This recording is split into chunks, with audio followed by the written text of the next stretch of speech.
یہودیت میں شادی۔ یہودی ایک عیار و مقاد قوم ہے جو ابتدائی بلوغت میں جب ان کی خواتین کی عمر بہت چھوٹی ہوتی ہے ان کی نسوانیت ختم کر دیتے ہیں۔ یہودی قوم اپنے ہی خاندان اور فرقے میں شادیاں کرتے ہیں، اپنے مذہب، فرقے اور خاندان سے باہر رشتہ داری نہیں کرتے، کیونکہ ان کا کہنا یہ ہوتا ہے کہ اس طرح سے ان کی نسل کی بقا مشکل ہو جائے گی۔ غیر یہودی اقوام ان کے مذہب میں مدغم ہو جائیں گے اور وہ ایسا نہیں چاہتے۔ وہ اپنے ہی خاندان، فرقے اور مذہب میں شادیاں کرتے ہیں تاکہ ان کی نسل، ان کا مذہب اور ان کا فرقہ پھلے پھولے اور یہودیت کی پیداوار بڑھے۔ یہودی وہ واحد قوم ہے جو اپنے ہی خاندان کے بچوں سے شادیاں کر لیتے ہیں، یعنی کہ اپنے بھتیجے بھتیجیاں اور بھانجے بھانجیوں سے شادیاں کرتے ہیں، حالانکہ پسندیدگی کی صورت میں اپنی ماں اور سگی بہن کو بھی نہیں چھوڑتے۔ شادی سے پہلے ہی بچہ جننا یہودیت میں ایک عام بات ہے۔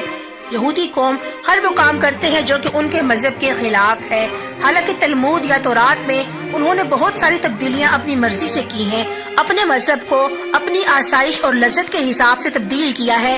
تلمود یا تورات جیسے اللہ عز و جل نے زمین پر اتاری تھی اس کو مکمل طور پر تبدیل کر دیا ہے، اس میں کوئی بھی احکام ویسا نہیں جو اللہ نے دیا تھا۔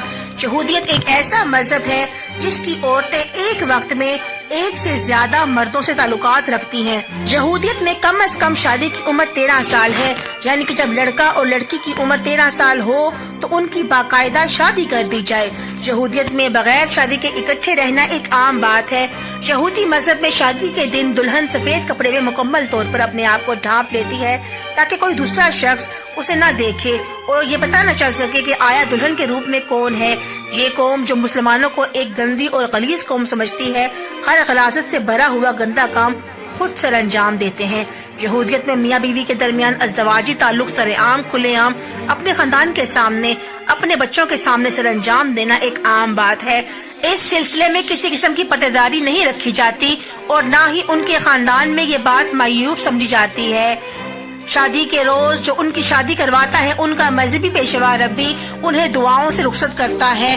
یہودی حلقے میں یہودی مرد ایک وقت میں ایک سے زیادہ عورتوں سے رشتہ استوار کرتے ہیں اور کر سکتے ہیں۔ یہودی مذہب میں ہم جنس پرستی ایک عام بات ہے۔ اگر کسی یہودی عورت کو طلاق ہو جائے یا وہ طلاق لے لے تو اسی وقت وہ کسی دوسرے شخص سے شادی کر لیتی ہے بغیر کسی عذر کے۔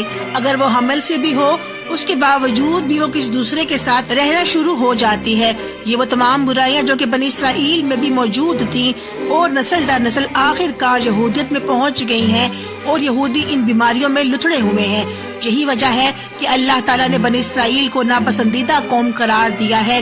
یہودیت میں شادی کو مرد اور عورت کے درمیان میں ایک ایسا بندھن تصور کیا جاتا ہے جس میں خدا بذات خود شامل ہے، گو کہ ان کے یہاں شادی کا واحد مقصد افزائش نسل نہیں ہے، لیکن اس عمل کو افزائش نسل کے ربانی حکم کے پورا کرنے کا ذریعہ بتایا گیا ہے۔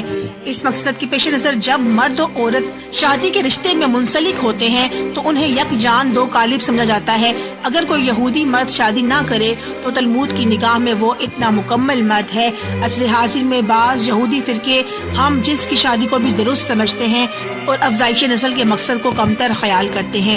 یہودیت کے ازدواجی نظام پر نظر ڈالی جائے تو معلوم ہوتا ہے کہ ان کے یہاں عورت کا مقام نہایت پست ہے، اور اس کی وجہ یہ نظریہ ہے کہ حوا نے آدم کو ممنوع پھل کھانے پر اکسایا اور اسی وجہ سے وہ جنت سے نکالے گئے، اور اسی بنا پر عورت کو مرد کی غلامی، حیض جیسی ناپاکی اور حمل کے درد کی سزا ملی۔ بائبل میں آتا ہے، میں تیرے درد حمل کو بہت بڑھاؤں گا، تو درد کے ساتھ بچے جنے گی اور تیری رغبت اپنے شوہر کی طرف ہوگی اور وہ تجھ پر حکومت کرے گا۔ تمدن عرب میں یہودی معاشرے میں عورت کی حیثیت ان سخت الفاظ میں بیان کی گئی ہے، گھوڑا اچھا ہو یا برا اسے مہمیز کی ضرورت ہے، اور عورت اچھی ہو یا بری اسے مار کی ضرورت ہے۔ یہودیت میں عورت کی شادی خاوند کی خدمت اور اولاد پیدا کرنے کے لیے ہے۔ اگر کسی کے یہاں کئی سال تک اولاد نہ ہو تو وہ بلا جھجک دوسری شادی کر سکتا ہے، اور اس کام کے لیے اسے اپنی بیوی سے کچھ کہنے سننے کی ضرورت نہیں ہے۔ بائبل میں ہے، بیویاں کرو تاکہ تم سے بیٹیاں بیٹے پیدا ہوں، اور اپنے بیٹوں کے لیے بیویاں لو اور اپنی بیٹیاں شوہروں کو دو تاکہ ان سے بیٹے بیٹیاں پیدا ہوں اور تم وہاں پھلو پھولو اور تعداد میں کم نہ ہو۔ نکاح کے قانون کی طرح طلاق کا قانون بھی یہودی روایات میں عورت کی مظلومیت کی داستان سناتا ہے۔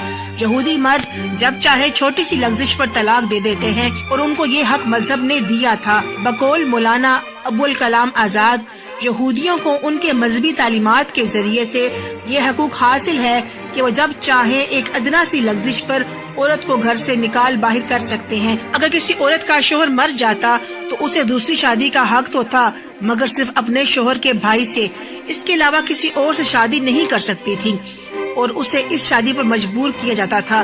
یہودیت میں متعدد ازواج کی اجازت بھی تھی، لیکن اس کی کوئی حد مقرر نہیں تھی۔ ایک مرد جتنی چاہتا شادیاں کر سکتا تھا۔